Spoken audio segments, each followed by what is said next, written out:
Daniel, ¿tenés alguna sorpresa para esta mañana, además del cuento, de los 2 cuentos que ya nos contaste? Sí, y siempre me quedo muy bien cuando la música de Sintonía Educar es de esa calidad, ¿no?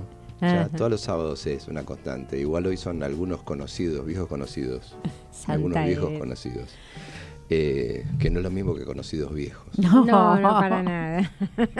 Para nada. Pero se hacen lindas cosas acá, en este país. Sí, se hacen lindas cosas y escuchamos, bueno, no solo del país, también escuchamos en general de América Latina y de nuestro continente, que tanta falta nos hace, ¿no? Escuchar temas que no son tan conocidos o tan reiterados en las radios, darles difusión, algunos más antiguos, otros más actuales, pero hay mucho, siempre nos cuesta porque tenemos una lista de 15 temas y eso, ¿cuál elegimos? Porque hay que poner algunito. Entonces, un día vamos a hacer un programa de música solamente y vamos a pasar todas esos temas que nos quedan colgados porque no entran lamentablemente y porque, como se decía antes, lo urgente a veces es necesario ponerlo como prioridad, pero la verdad que en relación a lo cultural y a la cantidad de temas que hay para pasar, hay un montón de gente que hace cosas muy muy hermosas, así que bueno, seguimos queda pendiente. Sí. Vinculado con eso, yo quería hablar de los muchos que hay. Hay muchos en todos lados y también hay muchos maestros, y ahí vos ponías en la gacetilla que hablábamos de Marios y Marías Lodi. Sí. María Lodi por ahí existe, no la conozco, así que no voy a decir que es una creación ficcional absoluta, no puedo afirmarlo. Mario Lodi sí fue un maestro italiano. Ajá. Pero fue un maestro italiano que participó de un movimiento de maestros italianos, un movimiento de cooperación educativa. Mario Lodi llamó la atención de un interesado en los niños, que es Francesco Tonucci,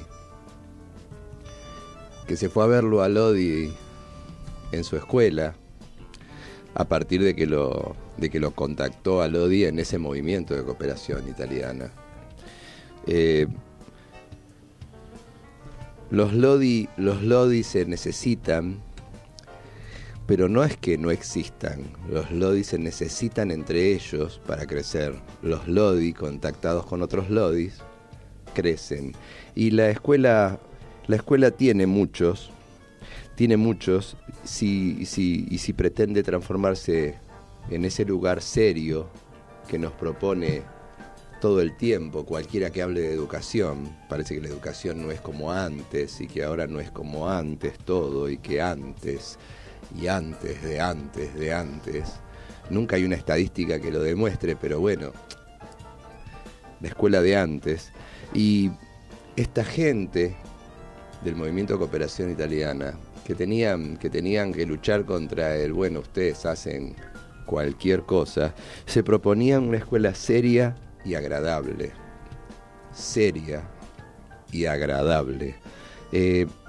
Decían que debía ser el punto de referencia de la escuela, que en la escuela el chico se prepara para vivir, se prepara para elegir una sociedad y eventualmente, qué actualidad, para luchar por obtenerla. Un chico tiene ideas maravillosas que los adultos nos encargamos a veces de quitarles. Si no está lleno de entusiasmo un pibe en la escuela, no podrá querer nada nuevo, nada diferente. La escuela debería infundir a los niños la necesidad, el gusto, el placer de leer, de escribir, de comprender la realidad. Si una persona no cuenta con muchas nociones, pero está dotado de entusiasmo, tiene toda la vida para buscar esas nociones. Si uno está lleno de nociones y sin entusiasmo, por ahí quedó ahí, en lo que aprendí en la escuela. Estos tipos, como Lodi, tenían un compromiso con el placer, y hoy día parece que el compromiso es con la meritocracia. El mérito, hay una cierta campaña de un cierto vehículo que habla de la meritocracia. Sí. Pero no es un hecho aislado, ¿no? También hay un premio al mejor maestro del mundo. También. Y el mejor maestro del mundo siempre termina siendo considerado un maestro excepcional, un maestro de los que no hay. Y de Lodi decían esto: la excepción, cuando uno trata a alguien como excepcional, no involucra, no compromete a los demás a hacer lo mismo. Por el contrario, confirma la regla. Llamar a una persona excepcional quiere decir, en el mejor de los casos, admirarla, envidiarla, pero nunca analizarla y buscar en ella propuestas válidas para todos. Decir que alguien es excepcional, que es un cantante excepcional, un músico excepcional, un escritor excepcional, es solamente quedarse en el rol de espectador de esa excepcionalidad. Por ejemplo, Lodi trabajaba en una escuela pequeña. Es un escritor, conoce mucha gente, tiene dotes naturales excepcionales. Y eso buscaba aislarlo, neutralizarlo casi. Él mismo, dice Lodi, si uno lo lee en un hermoso libro que se llama Viaje alrededor del mundo, escrito por Francesco Tonucci, él mismo dice que no era un maestro, que otros eligieron por él. Y es verdad. Sus padres y su docente de primaria eligió por él que fuera maestro y él no quiso ser maestro. Él nunca quiso ser maestro y usaba guías, usaba revistas didácticas, las odiaba, abandonó la escuela y contra su voluntad volvió a ser maestro. Después de la guerra había que comer y a construirse lentamente una profesión, amparado precisamente en lo que todo el mundo dice que tenemos muchos, talento y voluntad. Hay gente que cree que con talento y voluntad no se llega a ningún lado, pero si tu talento y tu voluntad te enseña a entender qué es lo que hace de acertado tu compañero de al lado, no el excepcional de la excepción excepcionante que habla 3 minutos y te deja loco de la apasionante experiencia que vivió en su escuela. Si uno puede analizar el error, si puede ver qué está mal y qué está bien y compartir los obstáculos también, tal vez todos nos convirtamos en mejores maestros para que la escuela sea un lugar serio y agradable, en donde podamos esperar de los pibes todo y los pibes puedan entregar todo, porque cuando uno espera más, recibe más. Hoy en día está circulando mucho aquello de si todavía no saben leer, ¿qué vamos a estar haciéndole tocar el banjo? Pues bien, querido, ¿cuánta matemática aprendió uno tocando el violín? Le podría decir Ernesto Sábato a más de un ministro. ¿Cuánta matemática sin querer hacer que el pibe aprenda matemática? Así que bueno, vamos a recomendarles a todos buscarle a este libro, porque tal vez nos muestre que el lugar del saber está en la academia, el lugar del saber está en la teoría y el lugar del saber está en el compañero del salón de al lado. Si comparto experiencias y si arriesgo a ver qué es lo bueno y qué es lo malo que sucedió para mejorarla. Lodi tenía una lucha frontal y los del movimiento de cooperación italiana tenían una lucha frontal con cada maestrito con su librito. Y eso era una cosa bastante aislada. Después pasó algo. En Italia se hicieron buenísimas leyes y las leyes tenían todas estas cuestiones. Y ahí apareció la otra, que es el maestro que se esconde porque no sabe cómo poner en juego aquello que nunca aprendió a hacer y se siente aislado y entonces se mete para adentro y cuenta mucho menos sus experiencias. Hay que trabajar con el otro.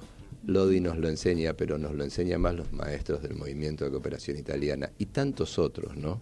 Hoy trajimos a Lodi porque es para recomendar. Este es un viaje alrededor del mundo de 5 años. Qué interesante esto, ¿no? Yo no lo conocía, Adri. Sí, había tenido contacto con Tonucci, por supuesto, pero con Lodi. Pero pensaba esto de los... Ojalá haya muchos Lodis, ¿no? Porque esto con lo que empezaba, a contarnos esto, Daniel, porque realmente es lo que nos va a salvar a nosotros y a los niños. Y los niños, sí, hay muchos, pero bueno, la idea es que haya una conciencia de que esto es lo que nos va a mover, es lo que nos va a aportar, a agregar, a sumar, ¿no? Saber que sabés, saber que sabés, eso y tenerlo en cuenta en relación a los alumnos, porque muchas veces también esta excepcionalidad de la que hablabas, muchos maestros la ponen en juego en el aula. Y entonces nos perdemos de entender que todos tenemos cosas para ofrecer y también cosas para mejorar y cosas para reflexionar, y que esto pasa todo el tiempo, digamos, así como pasa en regiones, en países, en un montón de lugares tan grandes. También pasa en lo íntimo de un aula, en donde un grupo de niños puede apoyarse unos en otros, cada uno mostrando su capacidad y su forma de llevar adelante un aprendizaje y dándole una mano al compañero a partir de sus posibilidades, ¿no? Esto por lo menos es lo que a mí me hace reflexionar lo que acabas de contar. Sí. Bien. Sí. Yo no quiero anticiparme a cosas del libro, pero no está en el libro. Esto sí. Por ahí es ejemplificador. Cierta vez estábamos hace muchos años en el Colón de visita. ¿Con los niños? Con niños. Y la visita venía toda súper guionada. La chica que nos atendiera, amorosísima. Y llevábamos 3/4 de la visita, del tiempo de visita, y habíamos hablado de arquitectura todo el tiempo. Que el Colón se construyó en 3 etapas distintas, que empezaron con cierto estilo, que siguieron, que la columna, que la alfombra, que el mobiliario. Cuando estábamos en la sala, estaban en el escenario levantando un piso. Y un señor con un martillo quita un clavo. Quita el clavo y el clavo sonó como si estuviera quitándolo en el lugar donde estábamos nosotros parados, a tal punto que creo que alguno hasta se dio vuelta pensando que al mismo tiempo estaban sacando clavos por detrás de nosotros.